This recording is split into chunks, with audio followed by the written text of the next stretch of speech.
മണിപ്രവാളം എന്ത്, ലീലാതിലകത്തിലെ മണിപ്രവാള നിർവചനം എന്താണ്, മണിപ്രവാള വിഭാഗങ്ങളെ കുറിച്ച് എന്തെല്ലാമാണ് പറഞ്ഞിരിക്കുന്നത്, മണിപ്രവാള കൃതികളുടെ പൊതു സവിശേഷതകൾ എന്തൊക്കെയാണ്, മണിപ്രവാളത്തിലെ വിവിധ സാഹിത്യ രൂപങ്ങൾ, അതായത് ലഘുകാവ്യങ്ങൾ, സന്ദേശകാവ്യങ്ങൾ, അച്ചീചരിതങ്ങൾ, അതായത് ചമ്പുക്കൾ, ഇവയെക്കുറിച്ചെല്ലാം നമ്മൾ മുൻപ് പല വീഡിയോകളിലായി പറഞ്ഞു കഴിഞ്ഞിരുന്നു. ശൃംഗാരരസപ്രധാനമായ കാവ്യങ്ങളാണ്. ശൃംഗാരരസത്തിന്റെ ഒരു കുത്തൊഴുക്കായിരുന്നു മണിപ്രവാള കാവ്യങ്ങളെങ്കിലും ചില സ്തോത്രകൃതികളും ഈ പ്രസ്ഥാനത്തിലേതായിട്ട് കണ്ടെത്തിയിട്ടുണ്ട്. സ്തോത്രകൃതികളിൽ ലഘുകാവ്യങ്ങളും മുക്തകങ്ങളുമാണ് ഉൾപ്പെടുന്നത്. അപ്പോൾ ഇന്ന് ആ സ്തോത്രകൃതികളെ കുറിച്ചാണ് നമ്മൾ നോക്കുന്നത്. ഇതിൽ ആദ്യം വാസുദേവസ്തവം എന്നതാണ്. 98 പദ്യങ്ങളിലായി ശ്രീകൃഷ്ണന്റെ ജനനം മുതൽ കംസവധം വരെയുള്ള ഭാഗങ്ങളിലെ ആ ബാലനായ കൃഷ്ണന്റെ ലീലകളാണ് ഇതിൽ വർണ്ണിച്ചിരിക്കുന്നത്. 1948 PK നാരായണപിള്ളയാണ് തെക്കേ മലബാറിലെ കൂടല്ലൂർ മനയിൽ നിന്നും ഇത് കണ്ടെടുത്ത് പ്രസിദ്ധീകരിക്കുന്നത്. രഥോത്ഥത വൃത്തത്തിലാണ് കാവ്യം ആകെയും എഴുതിയിരിക്കുന്നത്. ഇതില് ഭാഷാപരമായ ചില സവിശേഷതകളുടെ അടിസ്ഥാനത്തിൽ, അതായത് സംസ്കൃതീകൃത ഭാഷാരൂപങ്ങളും ഭാഷാപദങ്ങളും യാതൊരു വ്യവസ്ഥയുമില്ലാതെ അല്ലെങ്കിൽ യാതൊരു മടിയുമില്ലാതെ സന്ധി ചെയ്യുകയും സമാസിച്ചിരിക്കുകയുമാണ് ഇതിൽ കാണുന്ന ഭാഷാപരമായ സവിശേഷതകളുടെ അടിസ്ഥാനത്തിൽ 14ാം ശതകത്തിന്റെ ആദ്യ കാലഘട്ടത്തിലാണ് ഇത് രചിച്ചിരിക്കുന്നത് എന്ന് അനുമാനിക്കുകയും ചെയ്യുന്നു.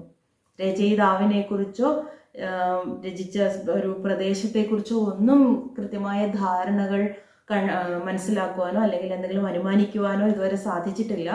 14ാം നൂറ്റാണ്ടിന്റെ ആദ്യകാലത്ത് എഴുതപ്പെട്ട ഒരു കൃതിയാണ്. കൃഷ്ണന്റെ ജനനം മുതൽ കംസവധം വരെയുള്ള ആ ബാലലീലകളാണ് ഇതിൽ വർണ്ണിച്ചിരിക്കുന്നത്.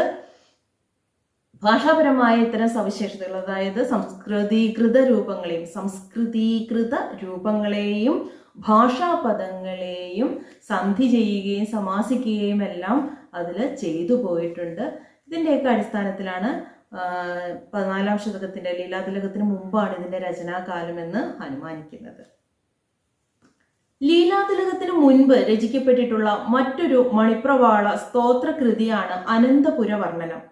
ലീലാതിലകത്തിന് മുൻപ് രചിക്കപ്പെട്ടു എന്ന് പറയുന്നത് എന്തെന്നാൽ ഇതിലെ ഒരു ശ്ലോകം ലീലാതിലകകാരൻ ഉദ്ധരിച്ചിട്ടുണ്ട്. തമിഴ് സംസ്കൃതമെന്നുള്ള സുമനസ്സുകൾ കൊണ്ടൊരു ഇണ്ടമാല തൊടുക്കിൻട്രേൻ പുണ്ടരീകാക്ഷ പൂജയായി. മണിപ്രവാളത്തെ കുറിച്ച് പറയുന്നിടത്ത് എന്താണ് മണിപ്രവാളം, എങ്ങനെയാണ് അതില് സംസ്കൃതവും കേരള ഭാഷയും ചേർന്നിരിക്കുന്നത് എന്നതിനെ കുറിച്ച് വിശദീകരിക്കുന്ന ഭാഗത്ത് ഈ ശ്ലോകവും അദ്ദേഹം ഉദ്ധരിച്ചിട്ടുണ്ട്. അതുകൊണ്ട് ലീലാതിലകത്തിന്റെ രചനയ്ക്ക് മുൻപാണ് അനന്തപുര വർണ്ണനത്തിന്റെ രചന എന്ന് വരുന്നു. എന്തൊക്കെയാണ് അനന്തപുര വർണ്ണനത്തിന്റെ സവിശേഷതകൾ? അനന്തപുര വർണ്ണനം തിരുവനന്തപുരത്തെ പ്രധാന തീർത്ഥങ്ങളെയും ക്ഷേത്രങ്ങളെയൊക്കെ കുറിച്ചാണ് വർണ്ണിക്കുന്നത്. അന്നത്തെ മണിപ്രവാള കൃതികളിൽ കാണുന്നത് പോലെയുള്ള അങ്ങാടി വർണ്ണനയും അതിലുണ്ട്. സ്തോത്രാമൃത രസം കൊണ്ടു ശ്രോത്രപാത്രം നിറയ്പതു എന്ന് അനന്തപുര വർണ്ണനത്തിന്റെ തുടക്കത്തിൽ തന്നെ രചയിതാവ് പറയുന്നുണ്ട്. ഇതിൽ നിന്നും കവി ഉദ്ദേശിച്ചിരിക്കുന്നത് ഒരു സ്തോത്രകൃതിയാണ് എന്നുള്ളത് വ്യക്തമാകുന്നു. തിരുവനന്തപുരത്തുള്ള പ്രധാന ക്ഷേത്രങ്ങളും തീർത്ഥങ്ങളും ഒക്കെയാണ് അനന്തപുര വർണ്ണനത്തിൽ പ്രതിപാദ്യ വിഷയമാകുന്നത്. അതുപോലെ തന്നെ ഒരു ദശാവതാര വർണ്ണനയും ഇതിൽ ഉണ്ട്. ഗണപതിയെയും സരസ്വതിയെയും ഒക്കെ വന്ദിച്ചുകൊണ്ട് തുടങ്ങുന്നു. ശ്രീ പത്മനാഭസ്വാമി ക്ഷേത്രം, ശ്രീകണ്ഠേശ്വരം ക്ഷേത്രം, അതുപോലെ തന്നെ നൂറ്റാണ്ടുകൾക്ക് മുൻപ് ലോകശ്രദ്ധ ആർജിച്ചിരുന്ന കാന്തളൂർ വലിയ ശാല, ഇതേക്കുറിച്ചൊക്കെയുള്ള പരാമർശങ്ങൾ, സൂചനകൾ, വർണ്ണനകളൊക്കെ നമുക്ക് കാണാം. തുടർന്ന് പോരുമ്പോൾ അങ്ങാടി വർണ്ണനയാണ്. അങ്ങാടി വർണ്ണനയിൽ വിവിധ തരം നാണയങ്ങൾ, അതായത് കാശ്, പണം, തിരമം തുടങ്ങിയ നാണയങ്ങള്, ശലാക എന്ന് പറയുന്ന സ്വർണ്ണക്കട്ട, ഇതേക്കുറിച്ചൊക്കെയുള്ള സൂചനകൾ നമുക്ക് കാണാം. അതുപോലെ തന്നെ അങ്ങാടിയിൽ കച്ചവടത്തിനായി വരുന്ന വിവിധ തരം ആളുകൾ, ചോള നാട്ടിൽ നിന്നുള്ളവരുണ്ട്, ചോഴിയർ എന്നാണ് അവരെ കുറിച്ച് പറയുന്നത്. അതുപോലെ തന്നെ കലിംഗർ, പിന്നെ ചോനകന്മാർ, അറബികളും അവരുടെ പിൽക്കാല തലമുറകളായി കേരളത്തിലുള്ളവരെയാണ് ചോനകർ എന്നുള്ളത് കൊണ്ട് വിശേഷിപ്പിക്കുന്നത്. അതുപോലെ തന്നെ തുളു ബ്രാഹ്മണരുണ്ട്, കടയാരിയർ എന്നാണ് അവരെ കുറിച്ച് പറയുന്നത്. ഇങ്ങനെ വിവിധ തരത്തിലുള്ള ആളുകൾ പല സ്ഥലങ്ങളിൽ നിന്നായി വന്ന് പലവിധ വസ്തുക്കളുടെ കൈമാറ്റം നടത്തുന്ന അങ്ങാടിയെക്കുറിച്ചുള്ള വർണ്ണനയും അനന്തപുര വർണ്ണനത്തിൽ നമുക്ക് കാണുവാൻ സാധിക്കും. ഇതിന്റെ ഭാഷാപരമായ സവിശേഷതകളിലേക്ക് കടക്കുമ്പോൾ ലീലാതിലകം മണിപ്രവാളത്തിന് നൽകിയിരിക്കുന്ന ലക്ഷണത്തിൽ നിന്നും വിഭിന്നമായിട്ട് ഐകാരം ചേർന്ന രൂപങ്ങൾ നമുക്ക് കാണുവാൻ സാധിക്കും. നിറയ്പ്പത് എന്നൊക്കെ പറയുന്ന പോലെ ഐകാരം ചേർന്ന തമിഴ് കലർന്ന അല്ലെങ്കിൽ തമിഴ് ഭാഷാശീലം കലർന്ന, തമിഴ് എന്നല്ല തമിഴ് ഭാഷാശീലം കലർന്ന രൂപങ്ങള് ഈ ഒരു അനന്തപുര വർണ്ണനം എന്ന മണിപ്രവാള സ്തോത്രകൃതിയിൽ നമുക്ക് കാണുവാൻ സാധിക്കുന്നുണ്ട്. അതുപോലെ തന്നെ പഴയ ഭാഷാ പദങ്ങൾ ധാരാളമായി ഉപയോഗിച്ചിരിക്കുന്നു. പുരുഷപ്രത്യയം ചേർന്ന ക്രിയാരൂപങ്ങൾ കാണുന്നു. ഇതൊക്കെ അനന്തപുര വർണ്ണനത്തിന്റെ ഭാഷാപരമായ സവിശേഷതകളാണ്. സാമൂഹികമായ പശ്ചാത്തലത്തിലേക്ക് വീണ്ടും നോക്കുമ്പോൾ മരക്കലത്തില്, അതായത് കപ്പലില് പലവിധ സാധനങ്ങൾ കൊണ്ടുവന്നിറക്കുന്നതിനെ കുറിച്ചും തിരികെ കൊണ്ടുപോകുന്നതിനെ കുറിച്ചും ഒക്കെയുള്ള സൂചനകൾ നമുക്ക് അവിടെ കാണാം. 14ാം നൂറ്റാണ്ടിന്റെ ആദ്യകാലങ്ങളിൽ എപ്പോഴും, അതായത് ലീലാതിലകത്തിന് മുൻപ് എഴുതപ്പെട്ട ഈ ഒരു അനന്തപുര വർണ്ണനം എന്ന സ്തോത്രകാവ്യത്തിൽ 190 പദ്യങ്ങളാണുള്ളത്. അനുഷ്ടുപ്പ് വൃത്തത്തിലാണ് ഇത് എഴുതിയിരിക്കുന്നത്.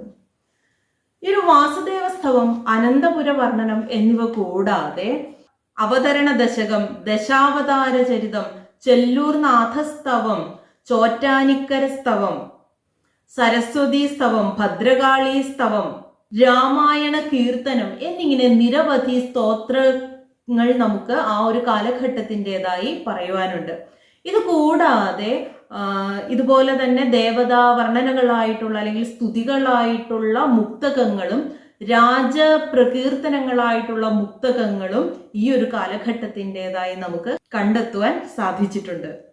പൊതുവിൽ നോക്കുമ്പോൾ ശൃംഗാരരസപ്രധാനങ്ങളായിരുന്നു മണിപ്രവാള കാവ്യങ്ങൾ, അവ വർണ്ണനാ പ്രധാനങ്ങളായിരുന്നു എന്ന് പറയുന്നു.